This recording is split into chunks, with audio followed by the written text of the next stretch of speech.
Welcome to Prabhat Sharma classes. Student सबका स्वागत है।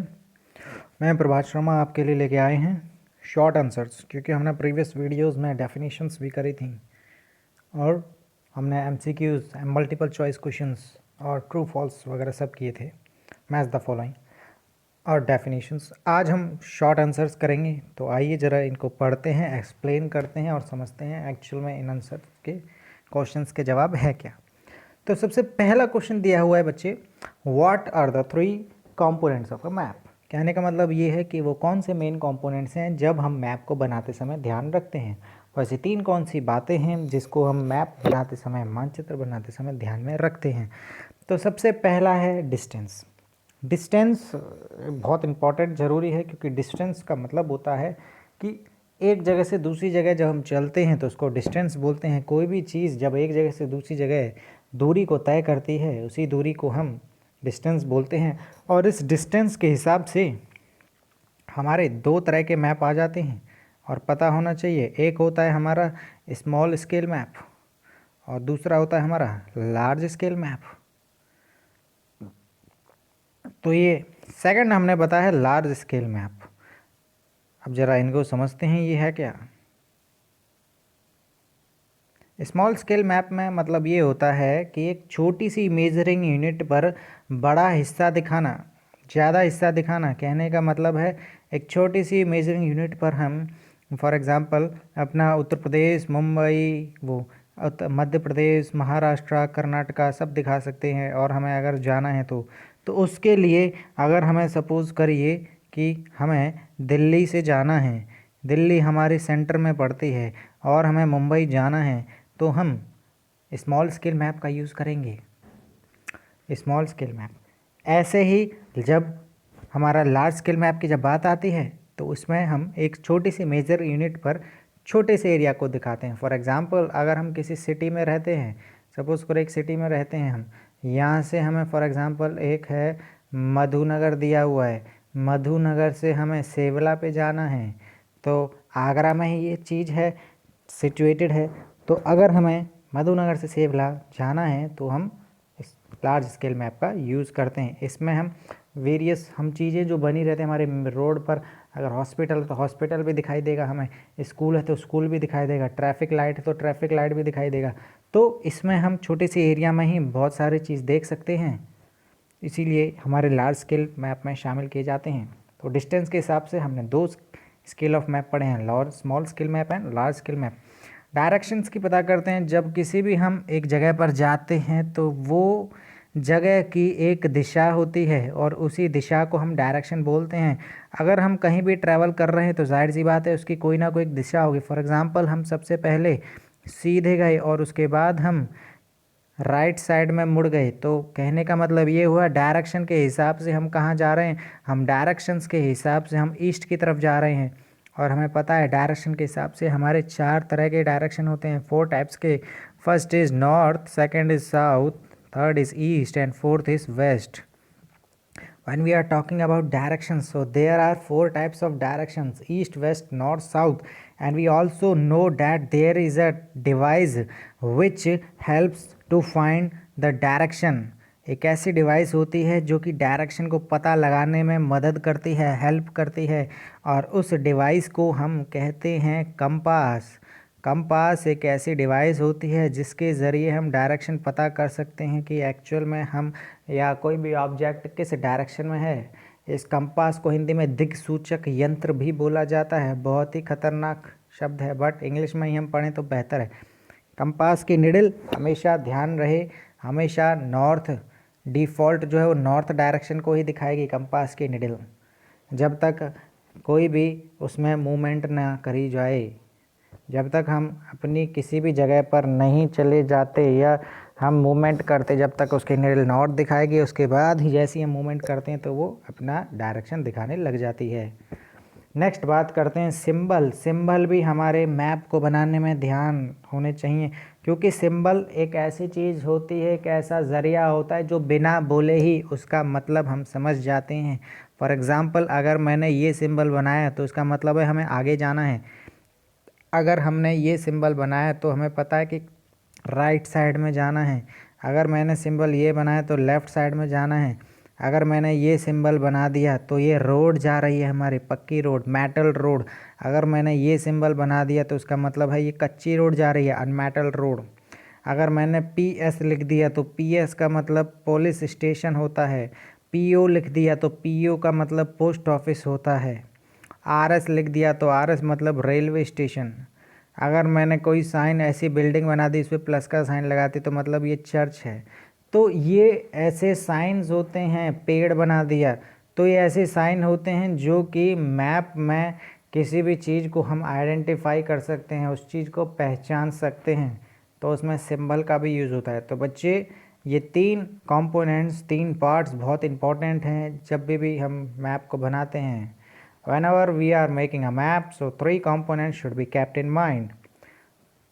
Second thing is the person who makes map is known as cartographer. जो इंसान maps को बनाता है उसको हम कार्टोग्राफर भी बोलते हैं। And second one, the study of my map making is known as cartography. और जो पढ़ाई जो की जाती है मैप बनाने की, तो इस पढ़ाई को बोला जाता है कार्टोग्राफी। बच्चे ये एक्स्ट्रा चीज़ याद होनी चाहिए, बहुत इंपॉर्टेंट है ये। नेक्स्ट क्वेश्चन की तरफ अब हम मूव करते हैं। सेकंड क्वेश्चन बोला जाता है name the different seasons in India. हमारे देश में अलग अलग तरह के कौन कौन से सीजन्स होते हैं। तो सबसे पहले इसमें दिया हुआ है बच्चे कोल्ड। हमें इतना तो पता है कि हमारे बचपन में 4 तरह के सीजन्स पढ़ाए जाते हैं, बस इसमें हमें एडवांस में सीखना है और एडवांस में हमें महीने के साथ पता होने चाहिए। पहला, जैसे हम बचपन की पढ़ाई करते तो विंटर सीज़न होता है, summer season, rainy season, autumn season.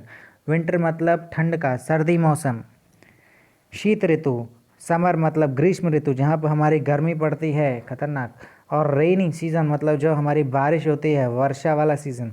और ऑटम सीज़न मतलब पतझड़, जब पत्ते झड़ने लग जाते हैं जिस सीज़न में, तो उसको ऑटम सीज़न बोला जाता है। तो अब महीने ज़रा पढ़ते हैं। ये विंटर सीज़न हमारे कौन से महीने से कब तक रहता है। विंटर सीज़न स्टूडेंट हमारा दिसंबर से फरवरी की तरफ चलता है। दिसंबर में हमारा स्टार्ट होता है विंटर सीज़न और ये फरवरी तक चलता है। समर सीज़न की बात करें, मार्च से मई तक चलता है ये, जब गर्मी पड़ती है। और मानसून सीज़न जब हमारी बारिश आने को होती है, तो ये जून से सितंबर चलता है। और एक जनरल नॉलेज का क्वेश्चन है, हमें ये भी पता होना चाहिए, सबसे पहले मानसून हमारा केरला में आता है। केरला, वो भी जून के महीने में, जून के 3rd या फिर 4th महीने में हमारा मानसून स्टार्ट हो जाता है, बारिश का सीज़न स्टार्ट हो जाता है। और हमें अब ये भी पता होना चाहिए कि ऑटम सीज़न हमारा अक्टूबर से नवंबर के महीने में आता है। और इस टाइम पर हमारे पत्ते झड़ने लग जाते हैं। ज्योग्राफी की भाषा में बात करें, ये तो हमने बेसिक सीज़न समझे थे महीने के हिसाब से। अब ज्योग्राफी में इनको कोल्ड वेदर सीज़न बोला जाता है। सेकंड को हॉट वेदर सीज़न बोला जाता है, जब हमारा गर्म मौसम रहता है। थर्ड साउथ वेस्ट मानसून बोला जाता है, यानी कि इस नाम से पता होना चाहिए हमारा मानसून, मैंने बताया था केरला में स्टार्ट होता है, ये साउथ से वेस्ट की तरफ ऐसे मानसूनी हवाएं चलती हैं, हमारी मानसूनी विंड्स। तो जाहिर सी बात है बारिश भी हमारी साउथ से लेकर वेस्ट में सॉरी गलत हो गया बेटा, ये साउथ से, ये हमारी मानसूनी हवाएं जो होती है हमारी साउथ से वेस्ट, यानी कि ये ऐसे करके चलती हैं, ऐसे हमारा जाता है। ये हमारा स्टार्टिंग होता है, बट जब हमारा ख़त्म होने को आता है और रिट्रीटिंग, तो हमारा हवाओं का जो झोंका है, जो डायरेक्शन है, वो चेंज हो जाता है, कुछ इस प्रकार हो जाता है हमारा डायरेक्शन। तो इस हिसाब से हमारी हवाएं बहती हैं और बारिश लेकर आती हैं। सीज़न ऑफ रिट्रीटिंग मानसून कहने का मतलब यही हुआ कि मानसून अब जाने को हो रहा है, अब उसका टाइम चला गया, एंड चल रहा है, तो इसीलिए इसको सीज़न ऑफ रिट्रीटिंग मानसून बोला जाता है। स्टूडेंट सी पार्ट की तरफ मूव करते हैं। सी पार्ट क्या बोलता है, what were the means adopted by the Ashoka to spread the message of Dhamma. वो ऐसे कौन से जरिए थे, वो ऐसे कौन से तरीके थे जो अशोक ने धम्म का प्रचार करने के लिए, मैसेज करने के लिए, फैलाने के लिए उसने यूज़ करे। तो आइए ज़रा इसका आंसर देखते हैं। तो सबसे पहला पॉइंट दे रखा है, he appointed officials known as Dhamma Mahamatra. Who went from place to place teaching people about Dhamma. उन्होंने कुछ ऐसे ऑफिसर्स अपॉइंट किए, ऐसे इम्पोर्टेंट पर्सन्स अपॉइंट किए जो धम्म के मैसेज को फैलाएं पूरी दुनिया में, जगह से जगह फैलाएं। और वो हर जगह ट्रैवल करते थे, जहाँ जहाँ तक वो ट्रैवल करते थे वहाँ वहाँ ही धम्म के मैसेज को फैला देते थे, संदेश को फैला देते थे। और धम्म का मतलब यही होता है कि धर्म का प्रचार करना, रिलीजन का प्रचार करना, धर्म का प्रचार करना। और धर्म इन द सेंस हम पॉजिटिव लेते हैं, तो धर्म का प्रचार करने के लिए ही यहाँ पर एक वर्ड यूज़ किया गया है धम्म। और धम्म के लिए हमने धम्म महामत ऑफिशियल्स को अपॉइंट किया गया था। नेक्स्ट जरा देखते हैं इसका second point.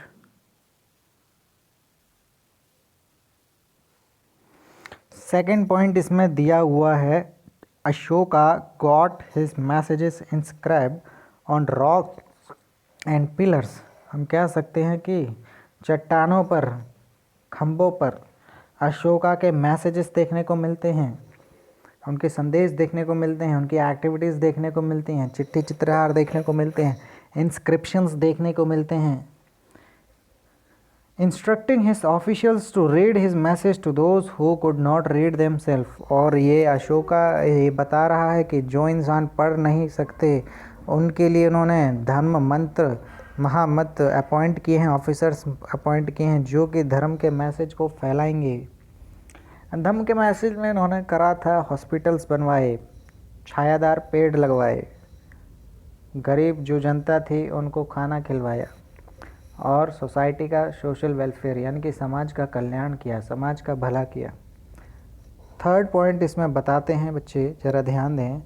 Ashoka also sent his messengers to spread ideas about dharma. अब उसने लोगों को कहाँ कहाँ तक भेजा, ज़रा देखते हैं। दूसरे विदेशों तक भी उसने भेजा, जैसे फॉर एग्जांपल सीरिया तक उसके लोग प्रचार करने के लिए, एडवर्टाइज़ करने के लिए गए थे, मैसेज को पास करने के लिए धर्म से रिलेटेड। इजिप्ट में लोग गए, ग्रीस जो कि देश हमारा यूरोप में, वहाँ पर भी गए, और श्रीलंका में तो उसके बेटे बेटी गए ही थे। तो ये धम्म जैसे मैसेज को स्प्रेड करने के लिए, फैलाने के लिए ये सभी लोग इन देशों में, तरह तरह के देशों में गए।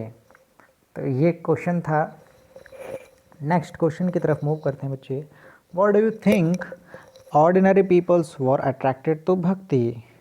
अब हम क्या सोचते हैं, तुम क्या सोचते हो कि क्या कुछ ऑर्डिनरी पीपल्स कैसे भक्ति की तरफ अट्रैक्ट हुए? तो उसका कारण यही है, ordinary peoples were attracted to the bhakti because, अब जरा बिकॉज से ध्यान दें, it emphasize devotions and individual worship of god और गॉडेसेस। इन्होंने किस चीज़ पर ध्यान दिया? सबसे पहले डिवोशन होना चाहिए इंसान के अंदर, डिवोशन नाम की भावना होनी चाहिए, यानी कि काम के प्रति कह सकते हैं कि सजगता, ध्यान लगाना भगवान के प्रति। जब हम भगवान के प्रति ध्यान लगाते हैं तो हमारे अंदर डिवोशन नाम की फीलिंग क्रिएट होती है, तो इसी फीलिंग को हम डिवोशन बोलते हैं। और इंडिविजुअल वर्शिप ऑफ गॉड और गॉडेसेस, यानी कि किसी एक भगवान के प्रति हम ध्यान लगाते हैं, उसकी पूजा करते हैं, तो इस तरह से भक्ति क्रिएट होती है। Rather than performance of elaborate sacrifices. अगर हम बात करें ऐसी चीज़, ऐसे आंदोलन अगर हम करें जिससे हमें सैक्रिफाइस करना पड़े, त्याग करना पड़े, तो इससे तो बेहतर है कि भगवान में हम अपना ध्यान लगाएं और भगवान के प्रति भक्ति को क्रिएट करें, जिससे कि हमारा फ़ायदा होगा, भगवान हमारे भले के लिए सोचेगा। तो ये कुछ पॉइंट्स हैं जब इंसान अपने आप को डिवोशन नाम की कंडीशन में अपने आप को पाता है, क्योंकि वो भक्ति का मार्ग चुन चुका होता है उस टाइम पर। और भक्ति भगवान के लिए की जाती है, भगवान से, आत्मा से परमात्मा का मिलन, ये भक्ति का एक स्रोत होता है, हमारा एक सोर्स होता है। और भक्ति हम भगवान, किसी भगवान की कर सकते हैं, चाहे हमारा देवी हो या फिर देवता हो। नेक्स्ट क्वेश्चन है हमारा, what are the two greatest Sanskrit epics of India. कहने का मतलब यह है कि वो कौन से ऐसे दो एपिक हैं संस्कृत भाषा में लिखे हुए तो हम सब जानते हैं कि हमने महाभारत और रामायण पढ़ी हुई है। तो ये दो ही ऐसे एपिक हैं, महाभारत एंड रामायण, जो संस्कृत लैंग्वेज में लिखे हुए हैं। मैं अपनी क्लास में बताता हूँ कि कुछ हमारे जितने भी हमारे हिंदू रिलीजन में जो एपिक लिखे हुए हैं, फॉर एग्ज़ाम्पल हमारे वेद हो गए, वेद भी हमारे आते हैं। सेकंड मैंने बताया उपनिषद, ये भी आते हैं संस्कृत लैंग्वेज में। पुराण आते हैं हमारे, पुराण भी आते हैं। महाभारत, रामायण, भागवत गीता, तो ये सारे ऐसे एपिक्स हैं जो कि संस्कृत लैंग्वेज में लिखे हैं, और उनमें से सिर्फ दो ही हमें बताने हैं, महाभारत और रामायण। रामायण की बात करें, रामायण एक टाइम था जिस टाइम पर भगवान रामचंद्र जी ने लड़ाई लड़ी थी सीता जी को छुड़ाने के लिए रावण के खिलाफ। और उस लड़ाई में भगवान जी तरह तरह के उन्होंने अपनी सेना बनाई। राम जी ने, उन्हें एक हमारे हनुमान जी मिल गए जो कि बहुत दबंग थे। उन्होंने भगवान जी राम जी का साथ दिया, और वो भगवान राम के प्रिय भक्त भी थे। और फिर उन्हीं प्रिय भक्त हनुमान जी ने ऑब्ज़र्व किया लंका को, और उसके हिसाब से उन्होंने वानर सेना बनाई, और फिर लड़ाई लड़ी गई सीता जी को छुड़ाने के लिए। महाभारत की बात करें, महाभारत जो लड़ाई हुई थी वो पांडव और कौरवों के बीच में हुई थी, जो कि आपस में कज़न्स थे, चाचा ताऊ मामा मामा सबके भाई थे आपस में। इन सब में लड़ाई हुई थी द्रौपदी के पीछे। तो बट इन दोनों में ही यही दो ऐसे एपिक हैं, रामायण और महाभारत हमारे इंडिया के, जो कि संस्कृत लैंग्वेज में लिखे गए हैं। एफ पार्ट की तरफ हम मूव करते हैं बच्चे। What are the main important sources of livelihood for the people in rural areas? वैसे कौन से दो सोर्सेज हैं जो कि गांव में लोग अपनी ज़िंदगी रोज़ी रोटी चलाते हैं, और रोज़ी रोटी चलाने के लिए उन्हें मेहनत करनी पड़ेगी, काम करना पड़ेगा, तभी वो पैसे रुपए मनी कमा पाएंगे। और मनी कमाने, और मनी वो किस लिए कमा रहे हैं? अपना पेट भरने के लिए।